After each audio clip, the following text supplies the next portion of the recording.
नमस्कार प्रिय विद्यार्थियों, आप सभी का पुनः स्वागत है एमजीसीआई के इस डिजिटल लर्निंग प्लेटफॉर्म में।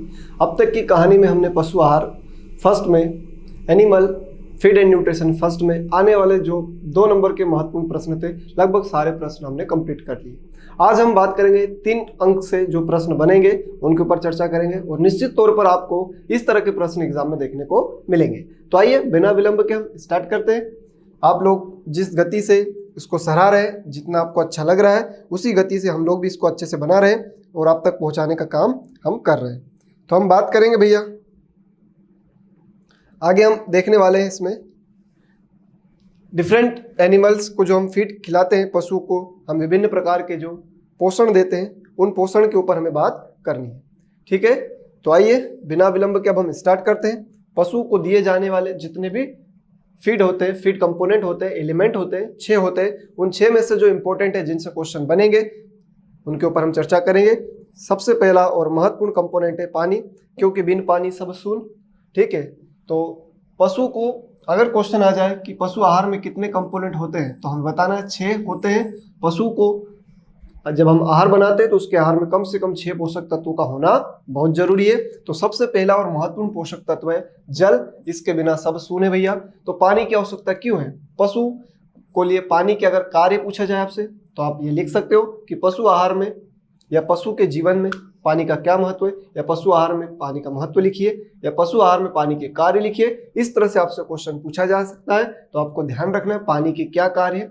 ठीक है भैया, तो ध्यान दे, पानी पाचन, परिसंचरण आदि कार्यों में सहायता करता है। अब पाचन का मतलब क्या कि पशु ने भोजन खाया, तो भोजन खाने के साथ उसको जुगाली करना है, और जब उसको जुगाली करना है तो लार निकालेगा, और लार निकालेगा तो लार के लिए पानी चाहिए भैया, इसलिए पानी का बहुत जरूरी हो जाता है पाचन के लिए। और परिसंचरण मतलब उस भोजन को बार बार लाना ले जाना, और शरीर में पोषक तत्वों को भी लाना ले जाने का काम कौन करेगा? पानी ही तो करेगा। इसलिए भैया it helps in digestion, absorption and transportation of nutrient. मतलब पशु आहार में भोजन को एक जगह से दूसरी जगह ले जाना, उसका अवशोषण करना, पोषक तत्वों को आदान प्रदान करना, यह कार्य किसकी सहायता से होगा भैया?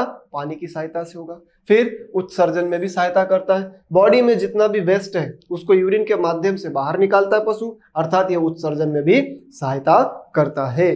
तीसरा और सबसे महत्वपूर्ण कार्य है ताप नियंत्रण का कार्य करना, control the temperature of the body.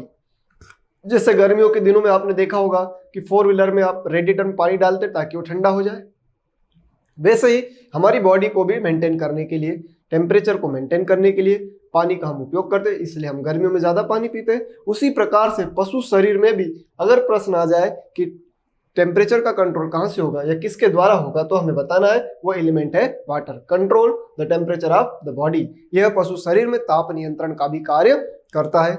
अगला इसका महत्वपूर्ण कार्य है पानी रक्त निर्माण में सहायता करता है, अर्थात water is necessary for the formation of blood. बिल्कुल सही बात, क्योंकि हमें देखते हैं ब्लड में लिक्विड होता है, पूरा लिक्विड फॉर्म में होता है। लिक्विड को, उस लिक्विड फॉर्म को बनाए रखने के लिए कहीं ना कहीं पानी की आवश्यकता होती है। उसके बाद पानी प्रोटोप्लाज्मा की जो कोलाइडल नेचर है उसको भी मेंटेन करता है। Water is used to keep the colloidal nature of the protoplasm, जो उसका चिपचिपापन है, गाढ़ापन है, उस कोलाइडल नेचर को बनाए रखने में भी पानी महत्वपूर्ण होता है। फिर पानी जीवन जीने के लिए आवश्यक है। पशु पानी पिएगा तभी जिएगा, है ना, बिना पानी तो जी नहीं सकता। उत्पादन की अगर हम बात करें तो पशु जो दुधारू पशु है, अगर उसको हम पानी नहीं देंगे तो दूध उत्पादन घट जाएगा। तो सीधी सी बात है, जीने के लिए पानी बहुत जरूरी है, बिन पानी सब सून है। तो आप इसमें से प्रश्न आपसे बन सकता है कि पशु आहार में या पशु के लिए जल का महत्व बताइए। पशु आहार में जल के कोई 3 कार्य लिखिए। तो सबसे इंपॉर्टेंट तो आपको याद रहता है ताप नियंत्रण का कार्य करता है, फिर उसके बाद पाचन, उत्सर्जन, परिसंचरण आप याद रख सकते हो, और यह रक्त निर्माण में सहायता करता है। फिर दुधारू पशुओं के लिए पानी की बहुत आवश्यकता होती है। इस तरह से आप अपने हिसाब से भी इसको लिख सकते हैं। मैंने बहुत आसान शब्दों में आपको बता दिया कि भैया पशु आहार में जल के क्या कार्य है या पशु शरीर में जल का क्या महत्व है। अगले तत्व की ओर अगर हम बढ़े तो हमें देखने को मिलता है प्रोटीन। जिस तरह से जीवन जीने के लिए प्रोटीन आवश्यक है, उसी तरह से हमारी बॉडी के निर्माण में, मरम्मत में, रिपेयरिंग में किसका इंपॉर्टेंस है? प्रोटीन का है। एक नवजात बछड़ा जो वृद्धि कर रहा है उसके आहार में प्रोटीन का होना बहुत जरूरी है। जब तक उसके आहार में प्रोटीन नहीं है तो उसका वृद्धि विकास बिल्कुल प्रभावित होगा। इसलिए हम देखते हैं एक नवजात बछड़े के आहार में प्रोटीन की मात्रा ज्यादा रही रहती है। ठीक है, तो प्रोटीन भी पानी की तरह प्रोटोप्लाज्म का एक महत्वपूर्ण हिस्सा है। It is an essential part of protoplasm. फिर प्रोटोप्लाज्म में 10 से 20% तक प्रोटीन हो सकता है भैया। The protein of protoplasm cell content 10 to 12% protein, 10 to 20% protein. Protein पुराने तंतुओं ऊतकों की मरम्मत में सहायता करता है, अर्थात कोई टूट फूट हो गया तो उसके निर्माण में भी सहायता करता है। अर्थात प्रोटीन की हम बात करें तो ये रिपेयरिंग का काम करता है। Protein is essential for growth and maintenance of tissue, organ and fibres. आगे अगर हम देखें तो प्रोटीन पशुओं के सींग, खुर, नाखून, बाल, त्वचा, इन सब के निर्माण के लिए कौन सा प्रोटीन जिम्मेदार है? तो केराटिन प्रोटीन जिम्मेदार है भैया। अर्थात प्रोटीन हेल्प करता है किनके फॉर्मेशन में? Skin, hair, nail, hoof, etc। अर्थात प्रोटीन इन सब के निर्माण के लिए भी जरूरी है। तो प्रोटीन का काफी महत्व हो गया पशु शरीर के लिए। समझ गए होंगे बात को। ये मरम्मत का कार्य करता है। नवजात बछड़े या जो यंग काफ है उसके फीडिंग में प्रोटीन का इंपॉर्टेंस है, ये भी आप लिख सकते हो। ठीक है भैया, प्रोटोप्लाज्म का इंपॉर्टेंट हिस्सा है, रिपेयरिंग का काम करता है। कोई टूट फूट हो गई तो उसको वापस से मरम्मत करके नया बनाने का काम भी प्रोटीन ही करता है। तीसरा और महत्वपूर्ण अवयव है लिपिड, वसा या फैट। प्रश्न आएगा कि भैया वसा के कोई 3 कार्य लिखिए, या पशु आहार में वसा का क्या महत्व है, तो हमें बताना है। सबसे पहला, वसा ऊर्जा प्राप्ति का एक मुख्य स्रोत है। किन परिस्थितियों में? जब परिस्थितियां विपरीत हो जाए, विषम परिस्थिति हो जाए। वैसे तो पशु को सबसे ज्यादा ऊर्जा और सबसे महत्वपूर्ण स्रोत कार्बोहाइड्रेट है, लेकिन जब इमरजेंसी हो जाए उस परिस्थिति में यह बहुत महत्वपूर्ण स्रोत होता है। It is an important source of taking energy, एक्विसियस ऑफ एनर्जी। मतलब जब यह संचित ऊर्जा का एक प्रमुख स्रोत है। क्यों? क्योंकि जो फैटी एनिमल है, या हम इंसानों की भी बात करें जो मोटे होते हैं, उनमें एडाइफस टिश्यू होता है, उसमें एनर्जी संग्रहित रहती है। और जब बॉडी को कहीं और से ऊर्जा नहीं मिलती है तो फिर अपने लिए फैट या लिपिड एक एनर्जी का फॉर्म होता है। तो भैया यह ऊर्जा प्राप्ति का भी एक प्रमुख स्रोत है। फिर जैसे कि आपातकालीन परिस्थितियों की बात हुई तो प्रोटीन और कार्बोहाइड्रेट की तुलना में यह दुगुनी ऊर्जा देता है। It's provide double energy as compare to protein, carbohydrate at the time of emergency. जब पशु शरीर को या इंसान में प्रोटीन और कार्बोहाइड्रेट ऊर्जा नहीं दे पा रहे या उसकी कमी हो गई, तब यह दुगुनी गति से ऊर्जा देने के लिए क्षमता रखता है। फिर विभिन्न पशुओं के शरीर में अगर हम वसा की मात्रा देखें तो 17 से 26% तक पशु शरीर में हमें लिपिड या फैट परसेंट देखने को मिलेगा। Amount of lipid is 17 to 26% in different animal.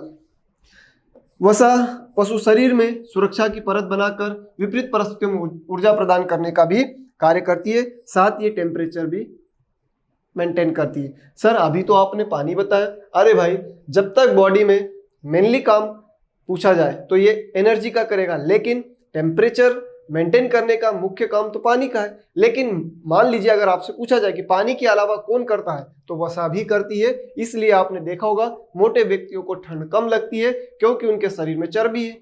चर्बी होने के कारण, फैट परसेंट ज्यादा होने के कारण उनको ठंड नहीं लगती है, क्योंकि उनको ये टेम्परेचर कंट्रोल करने का काम भी करती है। तो lipid is a insulator of heat, this is helps in regulation of body temperature. अर्थात यह ताप नियंत्रण का भी कार्य करती है। तो अभी तक हमने भैया जल के कार्य देखे, प्रोटीन के कार्य देखे, लिपिड, फैट या वसा के कार्य देखे। इन तीनों में से कोई ना कोई एक कार्य जरूर आपको एग्जाम में लिखने को मिलेगा। अगला कार्य हम देखें कार्बोहाइड्रेट। कार्बोहाइड्रेट की बात करें तो ये ऊर्जा का एक महत्वपूर्ण स्रोत है, या यूं कहूं कि प्रमुख स्रोत है। It is an important source of tending energy. अगर प्रश्न आ जाए कि ऊर्जा का सबसे महत्वपूर्ण स्रोत कौन है, तो ज्यादा सही क्या है? कार्बोहाइड्रेट। ऊर्जा प्राप्ति का मुख्य स्रोत कार्बोहाइड्रेट ही है। कार्य करने वाले पशुओं को अधिक ऊर्जा की आवश्यकता होती है, जो कि कार्बोहाइड्रेट से प्राप्त होती है। Working animals are require more energy should be getting by carbohydrate. जो कार्य कर रहे हैं उनको भैया कार्य को संपन्न करने के लिए ऊर्जा चाहिए, और ऊर्जा का मुख्य स्रोत तो कार्बोहाइड्रेट ही है। तो कार्य करने वाले पशुओं के लिए इसका और इंपॉर्टेंस बढ़ जाता है। उसके बाद हम बात करें, यह दूध में मिठास और वसा प्रतिशत को बढ़ाता है। It is also increase sweetness of milk and fat percent. अब ये आगे की कहानी है कि भैया सेल्यूलोज होता है, सेल्यूलोज के पाचन से प्रोपेनिक एसिड और एसिटिक एसिड का फॉर्मेशन होता है, एसिटिक एसिड और प्रोपेनिक एसिड मिल्क और फैट परसेंट को बढ़ाते हैं। ये आगे की कहानी है जो कि आपको पीएटी की कक्षाओं में पढ़ने को मिलता है। लेकिन हमें यहाँ पर सिंपल सा क्वेश्चन पूछा जा रहा है कि कार्बोहाइड्रेट के फंक्शन क्या है, तो हमें बता देंगे भैया यह ऊर्जा का महत्वपूर्ण स्रोत है। कार्य करने वाले पशु को ज्यादा ऊर्जा चाहिए, इसलिए उनको कार्बोहाइड्रेट खिलाना पड़ेगा। और भैया यह दूध में मिठास और चिकनाई अर्थात फैट परसेंट भी इंक्रीज करता है। तो ये कार्बोहाइड्रेट के कार्य हो गए। हमसे सिंपल से प्रश्न पूछे जाएंगे और उन सिंपल से प्रश्नों का हमें जवाब देना है। अगला प्रश्न बन सकता है कि विटामिन क्या है। तो विटामिन एक कार्बनिक पदार्थ है और इसमें हम देखेंगे आगे चलकर यह दो भागों में बढ़ जाता है। अब दो भाग कौन कौन से, तो एक भैया जल में घुलनशील विटामिन, जल में घुलनशील विटामिन अर्थात वाटर सॉल्युबल, जल में घुलनशील अर्थात वाटर सॉल्युबल विटामिन की अगर हम बात करें, ठीक है, वाटर सॉल्युबल विटामिन, जल में घुलनशील विटामिन दो है, बी और सी, विटामिन बी और विटामिन सी। ठीक है, इस तरह से पूछा जा सकता है कि जल में घुलनशील दो विटामिन के नाम बताइए, तो आप ये लिख दोगे। तीसरा है वसा में घुलनशील विटामिन।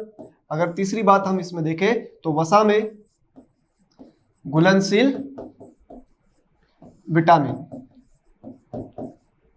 ठीक है, तो इस तरह से यहां पर प्रश्न हमसे पूछा जा सकता है, जल में घुलनशील विटामिन और वसा में घुलनशील विटामिन। चलिए, अब भैया वसा में घुलनशील विटामिन की बहुत साधारण सी बहुत अच्छी ट्रिक है। एडेक याद रखना आपको, vitamin A, vitamin D, vitamin E, vitamin के, अडेक याद रखना है। और अडेक या अडेक ये फैट सॉल्युबल विटामिन है, ये वाटर सॉल्युबल विटामिन है। ये भैया फैट सॉल्युबल विटामिन है और ये वाटर सॉल्युबल विटामिन है। अब विटामिन से सिंपल सा प्रश्न ऐसा आ सकता है कि जल में घुलनशील कोई दो विटामिन के नाम लिखिए, तो आप लिख सकते हैं, या वसा में घुलनशील विटामिनों के नाम लिखिए, तो ए डी ई के चार इधर है, इधर दो है, याद रखना जल में दो है, बी और सी, और वसा में ए डी ई के। इस तरह से ये विटामिन का क्लासिफिकेशन भी हो जाएगा आपके कंप्लीट। और इस पहले चैप्टर से जो जो इंपॉर्टेंट प्रश्न बन सकते हैं, जिनके एग्जाम में आने की संभावना है, उनके हमने चर्चा की है according to blueprint. I hope, मैं उम्मीद और आशा करता हूं कि आपको सारा समझ में आ गया होगा। नए कक्षा में नए लेक्चर में मिलते हैं। धन्यवाद।